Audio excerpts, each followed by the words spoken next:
Bonjour à tous, dans cette vidéo, je vais vous présenter le Intel NUC AirNUC 11PA-HI50000. Allez savoir pourquoi il nous trouve des références pareilles, je n'en sais rien. Si vous le savez, mettez-le moi en commentaire. Toujours est-il que je vais vous présenter cet Intel NUC qui est en quelque sorte, on va dire, un objet précieux tant on n'en trouve pas aujourd'hui en dispo. Eh bien, je vais vous le présenter juste après le jingle.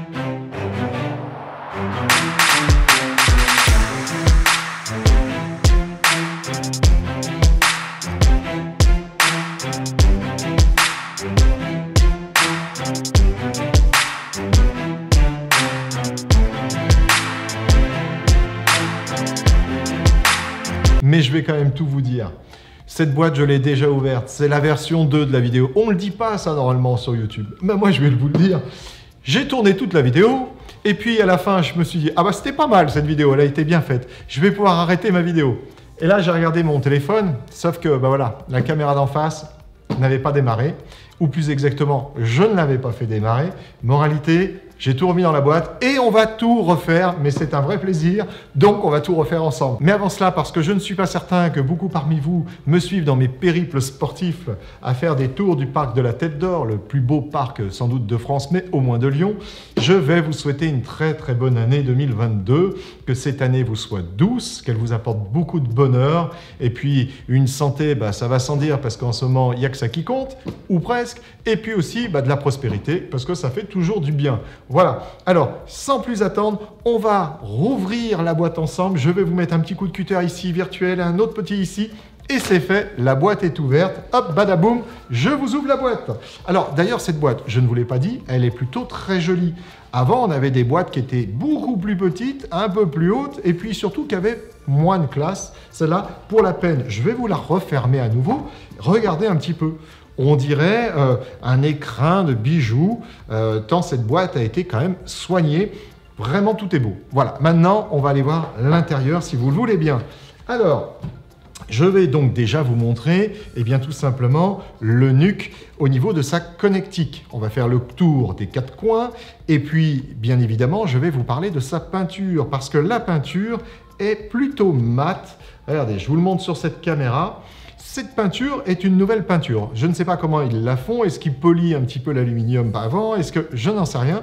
Toujours est-il que voilà, ça nous donne un petit côté mat qui est plutôt sympathique.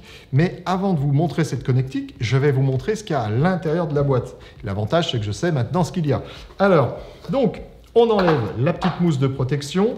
On y trouve une petite dock. Alors habituellement, je vous dis, les docks, ça sert à rien. Bah, là, c'est pas totalement vrai, parce que pour ceux qui auraient la mauvaise idée d'aller acheter un NUC d'eux-mêmes et puis de ne pas passer par Carpe Diem pour l'installation, bon, ils pourront se dire qu'ils ont quand même une notice qui est plutôt sympathique. Alors, je vais vous la mettre dans ce sens-là. Je vais vous la montrer déjà comme ceci. J'espère que ça sera lisible. Avec les caméras, parfois, on peut avoir des soucis. Où on va aller voir bah, tout simplement les types de connectiques. On va voir le type de disque qu'on peut monter à l'intérieur. Alors ça, on va le voir ensemble beaucoup mieux que dans la dock. Et puis, bien évidemment, on va pouvoir voir aussi le montage qu'on peut faire à l'arrière d'un écran. Voilà. Alors, sans plus attendre, je mets cette dock juste ici et je vous montre tout simplement ce qu'on a à l'intérieur. Alors, la première chose qu'on peut trouver aussi, ou plutôt la deuxième, c'est le petit autocollant Intel Core i5 que vous allez pouvoir coller en face avant ou au-dessus, sur les côtés ou pas du tout, comme vous voudrez, mais voilà, qui désigne tout simplement le processeur qui est à l'intérieur. Je vais vous donner tous les détails juste après. Après, une dock sur la sécurité, etc. etc. Celle-ci, on va dire qu'on l'oublie. Et vous avez enfin le petit panneau qui va vous servir à fixer justement sur le slot VESA de votre téléviseur ou bien de votre écran, eh bien, le NUC. Donc voilà, c'est comme ceci que ça se présente. On va trouver la petite visserie là qui va vous permettre de fixer cette plaque sur le NUC et puis vous mettez le tout à l'arrière de votre écran. Comme ça, vous avez fait disparaître votre NUC. Alors, c'est semi-pratique quand même pour aller le mettre en route. Mais bon, il peut y avoir des astuces dans les BIOS pour aller les démarrer avec des raccourcis clavier, des choses comme ça.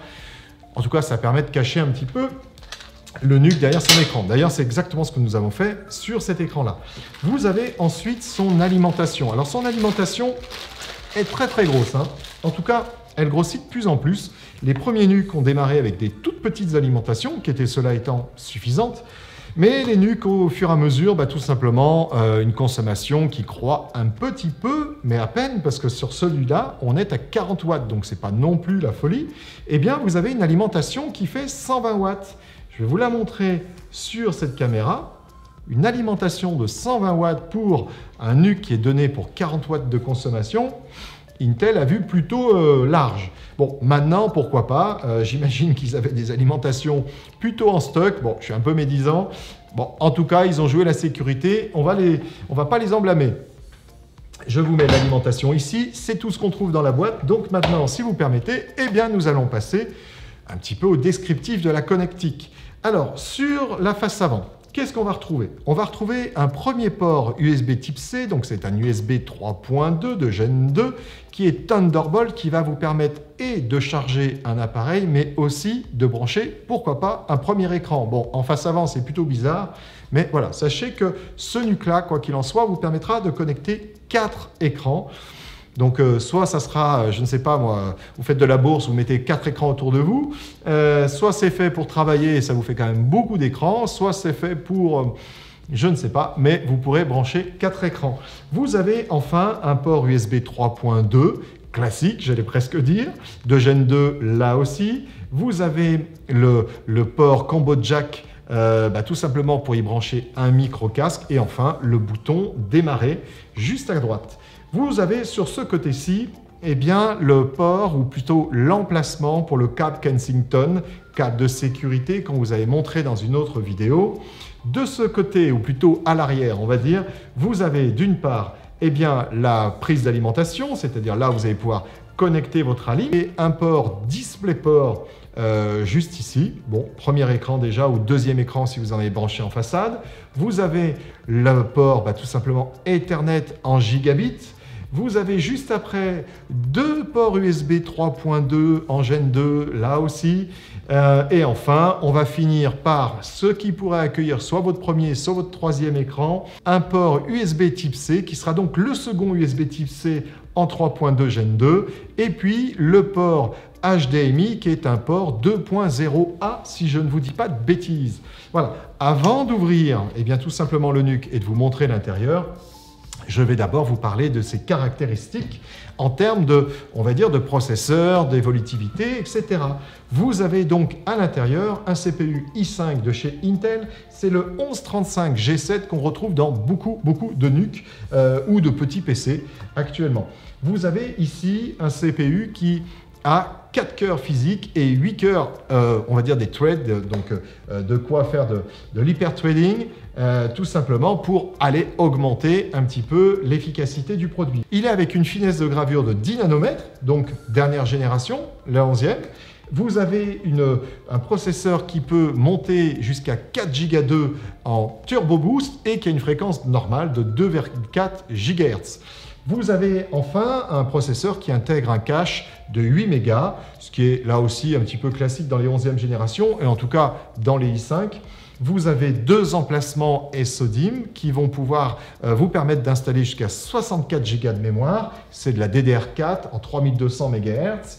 Vous avez donc, parce que c'est un NUC, comme vous le voyez, qui a une épaisseur de 51 mm, eh bien, la possibilité de monter 2 disques. Un premier disque en M.2, dans lequel vous mettrez évidemment donc un disque SSD en NVMe, donc un disque ultra rapide, et vous pouvez mettre au-dessus un disque 2,5 pouces qui sera peut-être en SSD ou peut-être un disque dur à l'ancienne, mais qui vous permettra de monter un disque dur de grande capacité et moins cher que les SSD, quand bien même ces derniers est sensiblement baissé en termes de prix. Vous avez enfin une carte graphique, la nouvelle de chez Intel, la XE graphique, donc qui succède tout simplement à la HD graphique. Et puis, vous avez donc dedans une carte Wi-Fi Bluetooth. Alors, le Wi-Fi, c'est du Wi-Fi 6, rétro-compatible bien évidemment avec les autres types de Wi-Fi, mais vous avez aussi donc un Bluetooth dont je n'ai pas la version, tout simplement parce que ce n'est pas indiqué ni sur le site d'Intel, ni sur notre fiche de descriptif. Mais si j'ai le temps, lors de l'installation, on ira vérifier dans le gestionnaire de périphériques, tout simplement le numéro qui va nous permettre de voir ce que c'est comme type de Bluetooth, si c'est du 5.0, 5.1, 5.2. Bon, je parierais plus pour du 5 ou du 5.1, mais on verra bien si j'ai le temps, je vous l'incrusterai. Je crois que je vous ai à peu près tout dit. Je vais retourner ma petite fiche, mais je vous ai à peu près tout dit. La version du DisplayPort, peut-être, je ne vous l'ai pas donné. La version, c'est du 1.4. Le HDMI, comme je vous l'ai dit tout à l'heure, c'est du 2.0A.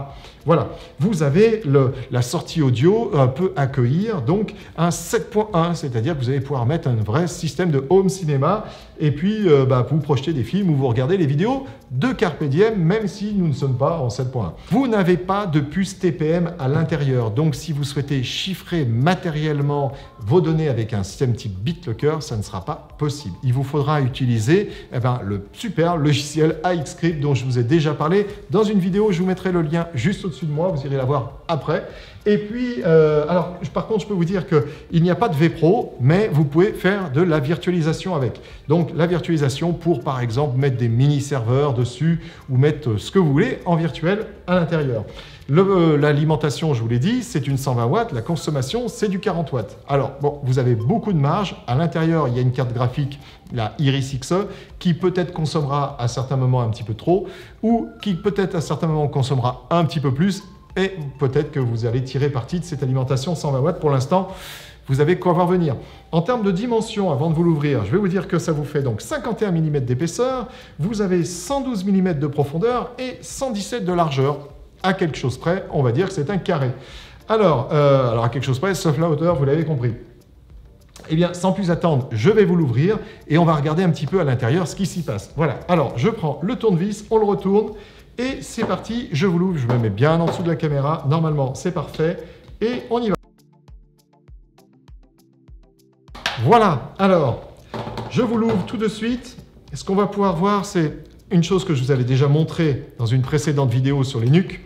C'est le grand câble qui est là, tout simplement pour pouvoir connecter le deuxième disque en 2.5 que vous aurez juste à l'endroit de mon doigt. Parce qu'avant, nous avions un câble qui était très court, très rigide, donc très pénible. Tout simplement, quand on l'ouvrait, à chaque fois, on pouvait débrancher un petit peu le câble côté carte mère, ce qui était un petit peu pénible. Et puis surtout, voilà, c'était pas très long. Maintenant, il est très long, donc en gros, on peut faire un petit peu tout ce qu'on veut. Au moment du montage, c'est quand même plus facile. Alors, je vais juste vous montrer cette petite languette en fer que vous avez là. Vous pourriez éventuellement vous demander à quoi elle sert. Eh bien, elle sert tout simplement à venir. Alors, si je peux, je vais faire un gros plan ici et elle sert tout simplement de renfort au connecteur Kensington que vous allez pouvoir insérer ici. C'est-à-dire que une fois monté, une fois que vous avez mis votre câble de sécurité, eh bien, pour l'arracher, ça va être très compliqué, tout simplement parce que cette petite languette en fer va solidifier quelque part la prise du câble Kensington à l'intérieur du NUC. Voilà, alors, je vous mets ça en dessous et je vous montre, si possible, sur cette caméra, ce que vous trouverez à l'intérieur. Donc là, vous allez trouver les deux emplacements SODIMM en DDR4 évolutif jusqu'à 64 Go. Vous avez de ce côté-ci l'emplacement pour aller mettre le disque en M.2 en NVMe. Vous avez de ce côté-ci la puce AX201 qui est la puce Wi-Fi Bluetooth. Et juste là, vous avez une plaque qui doit servir de plaque de refroidissement. J'imagine que juste en dessous, vous avez la puce Iris et qui doit nécessiter effectivement cette dissipation thermique pour tout simplement ne pas trop chauffer à l'intérieur. Vous avez enfin d'autres emplacements. Là, je pense que c'est un emplacement pour mettre un port USB en USB 2 sans doute. Alors là, ça sera une connectique particulière. Et puis surtout, ça voudrait dire que vous avez enlevé la carte mère de ce boîtier-là parce que sinon, je ne vois pas bien où vous allez mettre le port USB 2. Bon, si vous le savez, toujours pareil, mettez-le moi en commentaire. Vous avez enfin différentes petites connectiques qui doivent servir plus pour du SAV, mais ne le sachant pas, voilà, je ne vais pas vous raconter de bêtises. Voilà donc ce qu'on peut trouver à l'intérieur. Et il ne me reste plus qu'à vous refermer tout cela. Nous allons tout simplement installer à l'intérieur des barrettes mémoire, un disque SSD, et puis c'est parti, il va aller chez un client pour un usage bureautique. Alors justement, pour finir cette vidéo, je vais vous dire un petit peu ce que vous pouvez faire avec ce type de NUC. Alors, c'est un NUC qui, encore une fois, n'a pas de puce TPM, donc pas de chiffrement avec BitLocker, chiffrement avec AXScript. Cela étant, un i5 qui peut aller jusqu'à 64 Go de mémoire, vous l'avez compris, c'est un PC qui va pouvoir être très performant. Donc pour tout ce qui est bureautique, voire même bureautique avancé, je ne vous parle pas de montage vidéo ou de choses comme ça, mais tout ce qui va être, on va dire, des photos, de la retouche d'image, tout ce qui va être évidemment de la gestion de la compta, il n'y a aucun problème avec ce type de processeur, avec ce type de machine, j'allais dire. Vous aurez de quoi voir venir sans aucun problème. Et puis tout ce qui est usage Internet, tout ce qui peut être scolaire, voilà. Et je vais finir sur cette note-là, tout simplement. Pourquoi? Parce que depuis que notre chaîne commence à avoir un petit peu d'abonnés, et je vous en remercie, on a de plus en plus de demandes de particuliers, tout simplement, qui nous disent « Oui, alors voilà, j'ai vu cette vidéo, est-ce que je pourrais vous commander tel ou tel matériel ?» Malheureusement, la réponse est non. Alors malheureusement, c'est un choix, vous me direz, hein, on en est pleinement responsable. Nous ne travaillons qu'avec des professionnels. C'est vraiment une chaîne sur laquelle, évidemment, vous allez pouvoir trouver des produits qui peuvent servir à un particulier, mais nous ne travaillons qu'avec des entreprises. Alors, si vous êtes une entreprise, vous pouvez prendre contact avec moi. Vous avez nos coordonnées juste en haut. Mais par contre, voilà, si vous êtes un particulier, on essaiera de vous renseigner malgré tout. On n'est pas des sauvages, donc on vous répondra, mais on ne vous fera pas de propositions. Tout simplement parce que, encore une fois, notre chaîne et notre société ne travaillent qu'avec des entreprises. Voilà. C'est ainsi que va se terminer cette vidéo. Si elle vous a plu, vous n'oubliez pas avant de partir, vous mettez un petit like et vous pouvez même peut-être mettre un petit commentaire. Et puis, vous pouvez la partager. Vous pouvez vous abonner si vous n'êtes pas abonné. Et puis, je vous dis à très très bientôt pour une prochaine vidéo. Prenez soin de vous et donc à bientôt.